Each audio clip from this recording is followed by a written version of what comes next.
Hi friends, welcome to Cinema at its Best. Cinema at its Bestல இப்போ நான் பார்க்க போகிற திரைப்படம் என்னென்னா த சிட்டிங் டக். இந்த திரைப்படம் வெளிநாடு 2022. இது வந்து பார்த்திங்கன்னா ஒரு ஃப்ரான்ஸ் நாடு திரைப்படம்ங்க. இந்த திரைப்படத்தின் டேரக்டர் யார் சொல்லி பார்த்தீங்கன்னா ஜியான் பால் சலோம். திரைப்படத்தின் screen writers Jean Paul Salome and Fadette Drouard.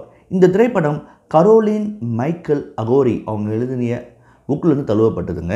இந்த படத்தில் முதன்மை கதாபாத்திரமாக இசபெல்லா ஹூப்பர்ட் வந்து பார்த்திங்கன்னா மெரின் கன்னியாக பண்ணியிருக்காங்க.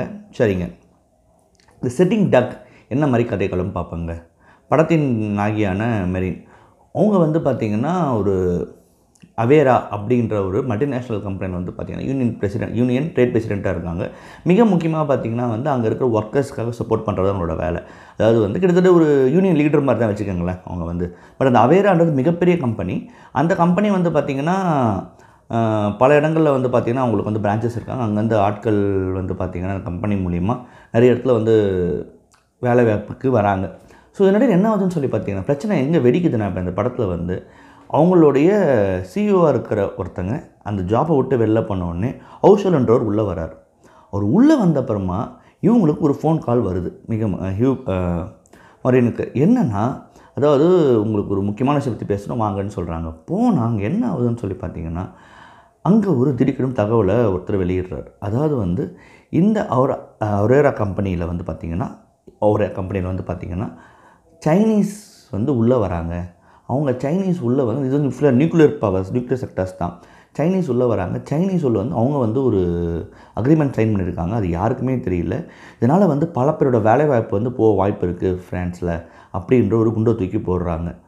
ஸோ இதுக்கு எதிராக ஏதாவது நம்ம பண்ணணும் அப்படின்னு முடிவெடுக்கிற படத்தின் நாயகிக்கு என்ன மாதிரி பிரச்சனைகள் வந்தது, அதெல்லாம் அவங்க சமாளித்தாங்களா, இறுதியில் அவங்க எதை நினச்சாங்களோ அதை வெற்றி கண்டாங்களா இல்லையா அப்படின்றது தான் ஒட்டுமொத்த கதைக்கிழமைங்க. த சிட்டிங் டக் இந்த திரைப்படத்தின் மிகப்பெரிய பலம் அப்படின்னா அது இசபெல்லா ஹூப்பர்ட் மட்டும்தான். ஏன்னா அவ்வளோ ஒரு பிரமாதமான ஒரு பெர்ஃபார்மன்ஸ். இந்த மொத்த படத்தையுமே தன்னோட ஷோல்டர்ஸில் தாங்கி பிடிச்சி தூக்கி நிறுத்துகிறாங்க. ஏன்னா இசபெல்லா ஹூப்பர்ட் பற்றி சொல்லணும்னு அவசியம் கிடையாது. நான் அவங்களோட நிறைய படங்கள் பார்த்துருக்கேன். அவங்களுடைய குறிப்பிட்டு சொல்லணும்னா அவங்களோட ஹெல்லி எனக்கு ரொம்ப பிடிச்ச படம். ஸோ அது நிறைய படங்கள் இருக்குது அவங்களுக்கு வந்து பார்த்திங்கன்னா. பட் இந்த படத்தை வந்து தூக்கி நிறுத்துறது அவங்க ஒரு ஆள் தான். ஏன்னா அந்த பெர்ஃபார்மன்ஸ் வந்து one of the most finest performance. நிறைய பெர்ஃபார்மன்ஸ் பண்ணியிருக்காங்க முன்னாடி நிறைய படங்களில். But this also a good performance which holds old film because she just carrying the movie with a shoulder அப்படி தான் நான் சொல்லணும். மொத்த படத்தையும் தோல் சுமந்து அவ்வளோ அழகாக பண்ணியிருந்தாங்க. அதுதான் முதல் பலம் இந்த படத்தில்.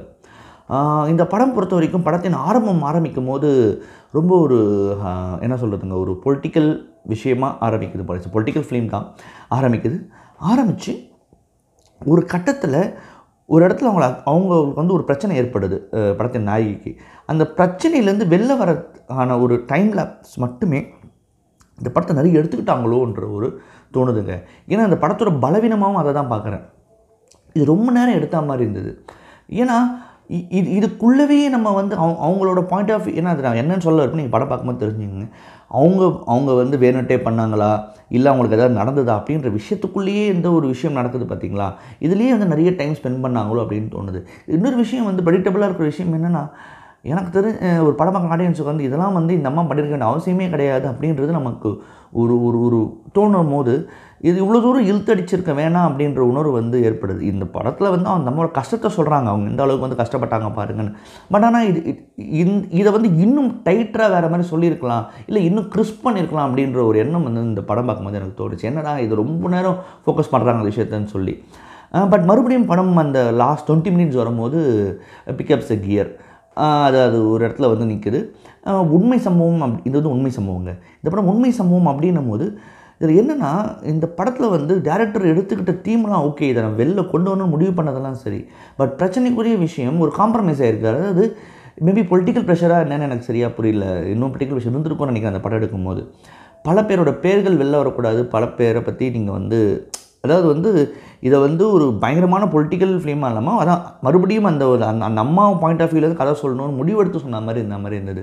ஸோ அங்கே தான் இந்த படம் வந்து ஸ்லாக் ஆச்சு. அதாவது ரியாலிட்டிக்கும் இல்லாமல் உங்களுக்கு வந்து பார்த்திங்கன்னா ஒரு ஃபிக்ஷனாகவும் இல்லாமல் தடுமாறினது தான் சிட்டிங் டக்கோட மிகப்பெரிய மைனஸாக நான் பார்க்குறேன். அவங்க ஒரு வேளை நினச்சதை அப்படியே எடுத்திருந்தாங்கன்னா இது ரொம்ப சூப்பராக இருந்திருக்கும். அப்படி இல்லைனா இது ஒரு ஃபிக்ஷன் ஃபிலிமாகவே வேறு ஒரு களத்தில் நின்று எடுத்திருந்தாங்கன்னா இன்னும் பிரமாதமாக இருக்கும் அப்படின்ற என்னோடய கருத்துங்க.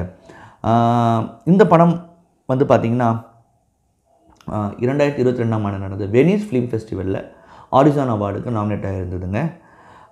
த சிட்டிங் டக் என்னை பொறுத்த வரைக்கும் இது ஒரு வாட்சபிள் மூவி தாங்க. பட் இந்த படத்தோட பொலிட்டிக்கல் ஆஸ்பெக்ட்காக இந்த படத்தை நீங்கள் கட்டாயம் பார்க்கலான்றதை நான் அந்த இடத்துல சொல்லிக்கிறேங்க.